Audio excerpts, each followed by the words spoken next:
Welcome back. Well, in the first half, we heard from a former Israeli ambassador to the United States. Now we can go to Los Angeles to talk to world-famous journalist and director Abby Martin, whose debut feature, Gaza Fights For Freedom, is out now. A warning, though, that during this interview, some viewers may find the images disturbing. Abby, thanks so much for finally coming on Going Underground, even if it's at a very grim moment, arguably, in history. First, your reaction to Netanyahu facing trial for bribery and fraud. Look, I think this indictment will have absolutely no impact whatsoever on Israeli society. We have to remember that Netanyahu can still win the election with an indictment looming. And of course, we can't forget that he's not getting indicted for war crimes, right? I mean, every time the indictment was looming, he just kind of carpet bombs Gaza and hopes that that will garner him more support. But that's what he really should be indicted for. And again, I think the most important thing to remember is this will have absolutely no impact on Palestinians. Benny Gantz, his counterpart, what we're told is the centrist left candidate, is a former IDF commander who also cheered on the declaration to annex the West Bank that Netanyahu agreed upon, and also the U.S.'s recent decision to codify illegal settlements. Well, you mentioned Gaza there. There's been continuing violence. Of all the injustices, you and your co-director on the film, the world-famous anti-war army veteran Mike Preisner, have covered. Why choose Gaza for your first debut feature-length documentary? Well, Afshin, of course, this is one of the largest humanitarian crises in the world. 2.2 million people living in an open-air prison, half are children. So this is a relentless siege against kids. And of course, my government is providing economic, political cover for this ongoing crisis, where in 2020, even the UN says there will be no water. So it really is a dire situation. And of course, the Great March of Return, which started March 30th, 2018, was unlike anything that we've ever seen before in Gaza. 6 weeks later, on May 14th, in one of the most egregious massacres of unarmed peoples in modern history, Israeli snipers killed 60 people on this day alone, including 7 children. But can that be taken seriously? 2 million people live there, the UN saying uninhabitable by next year, in part by UK-backed Israeli warplanes. So there couldn't have even been a film next year. Right. I mean, it's absolutely horrifying, Afshin. We are running out of time. The nutrition value is blocked. The fact that they're denied basic mobility, and of course, electricity. I mean, 2 to 3 hours of electricity a day, and that really provided severe limitations for even transferring this footage. It really gave us a really stark insight on what life is really like, how, you can't freeze food, you can't pump water to the roofs. I know you outlined the Israeli position. We just spoke, though, to former Israeli Foreign Minister Danny Ayalon. He told me Israeli forces act in self-defense against civilians forced to march by Hamas on their Great Return March, which you cover in the film, the Great Return March. And indeed, there are embedded sharpshooters amidst the protesters. Your reaction? I mean, I have to laugh at that, Afshin. I looked at about 12 hours of protest footage. There wasn't one militant. There wasn't one weapon.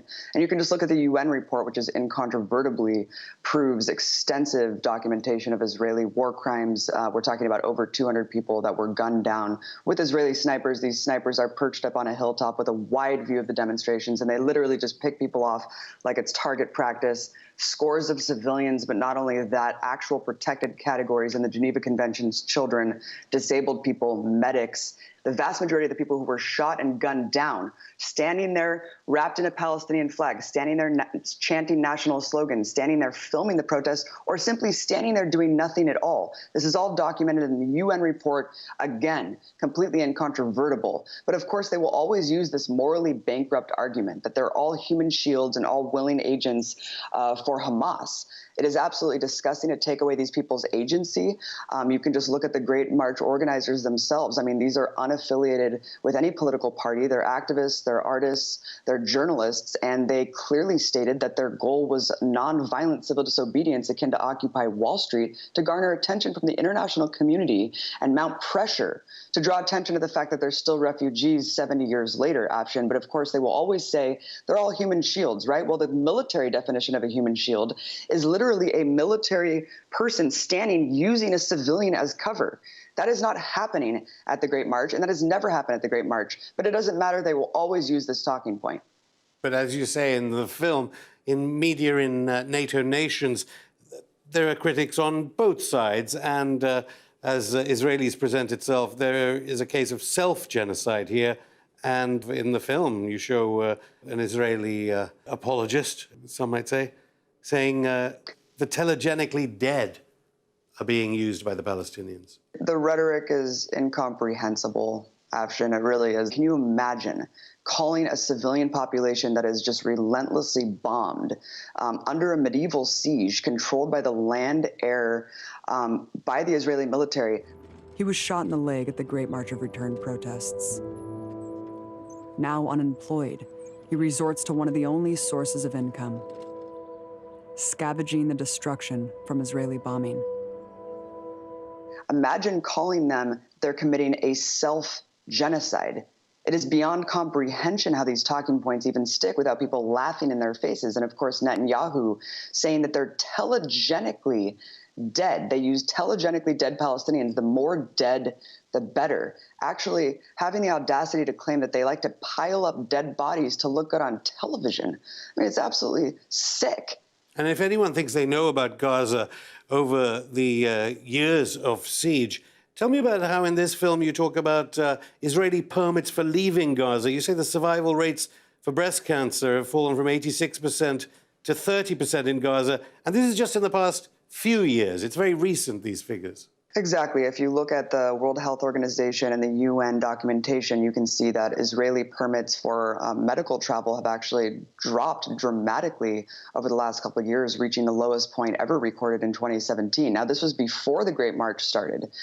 It was already at 50%. So it was really, you have a 50% chance of life and death. Of course, we know that Israeli snipers target the limbs, a lot of times the kneecaps, and blow them out with exploding bullets that are internationally banned, by the way.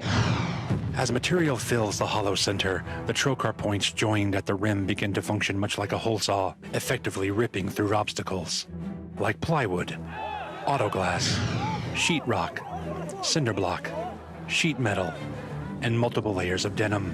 The interviewees in the film allege the use of exploding bullets, as you say. What evidence did you see of the use of Israeli poison gas? Sure. So this has been extensively documented elsewhere as well.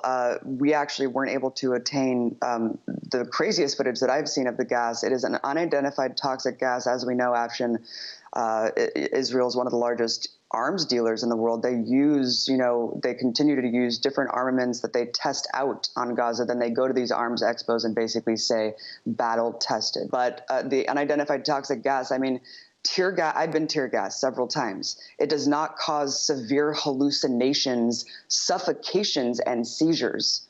Already someone has died suffocating from the toxic gas. Well, Israel categorically denies the use of chemical weapons, but certainly on the British state-mandated BBC, on CNN, on mainstream media channels, they will be claiming that rockets are being fired at Sderot in the recent violence from Gaza, as it's covered. Tell me about Sderot in your film and the history of that town. Sure. Sderot used to be a town that was 100% Palestinian and Muslim called Hajj. Before the Nakba, Palestinians that lived there actually helped hide Jewish settlers from British occupation forces, and so they were surprised to learn that 6 months to a year later, a Jewish paramilitary actually expelled them violently from their village. This was one of 500 villages that was ethnically cleansed in what is now called the Nakba. The vast majority of those residents fled to Gaza. As we know, that was what the plan was in declassified Israeli military documents that we obtained from Ilan Pappé. Just 6 months after Israel's creation, top secret military orders revealed their policy targeting the movement of civilian Arabs from Gaza. Their mission, put plainly, expulsion of the Arab villagers and denial of their return by demolishing their houses, to gather all the residents and deport them to Gaza, to burn down the villages, and most shockingly, surveying the refugees' way of movement and laying mines in the routes. Fast forward to today, and now they kind of use the pretense of terrorism, but really they always used the pretense of just being an infiltrator, paint everyone in Gaza as a Hamas militant and just justify killing them. And to be clear, and you show an IDF tweet in the film, you show that the present killing of civilians, men, women, and children, is purposeful. Everything was accurate and measured. They know where every bullet landed. Right, and you see these Israeli officials that sound like me and you, right? I mean, this is for an American Western audience to try to condition and brainwash us that everything they're doing is justified and everyone in Palestinian, is an animal, pretty much. Israeli officials admitted themselves on record in a tweet that everything was accurate and measured. They know where every bullet landed.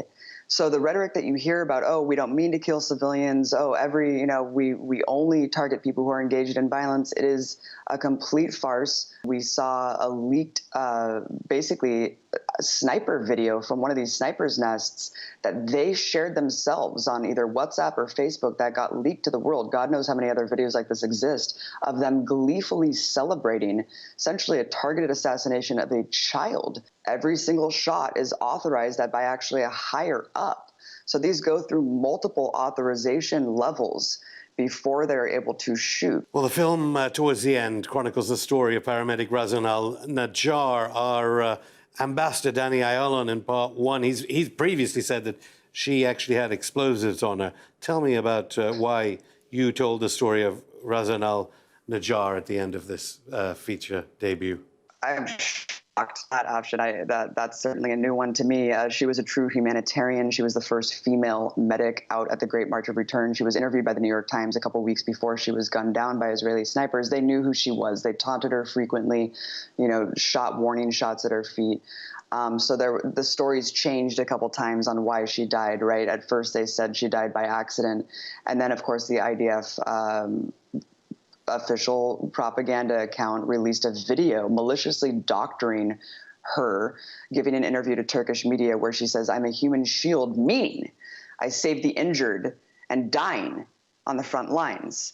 And they cut her maliciously and doctored it to just say, "I'm Razan al-Najjar, I'm a human shield." So it's absolutely beyond the pale to smear her when she was a hero, she was peaceful, and she was a humanitarian that the entire world should look up to as an example of what a medic should be. There was no accountability, there was no atonement for her death, just smears again. What they did to Razan during the last moments of her life and after she died is pretty shocking. And we wanted to properly tell her story. We wanted to give homage to her life, and we wanted to bring viewers with her on those last moments to really explain what it was she was doing when she was killed and how powerful her life really was. The film's out now. Abby Martin, thank you. Thank you.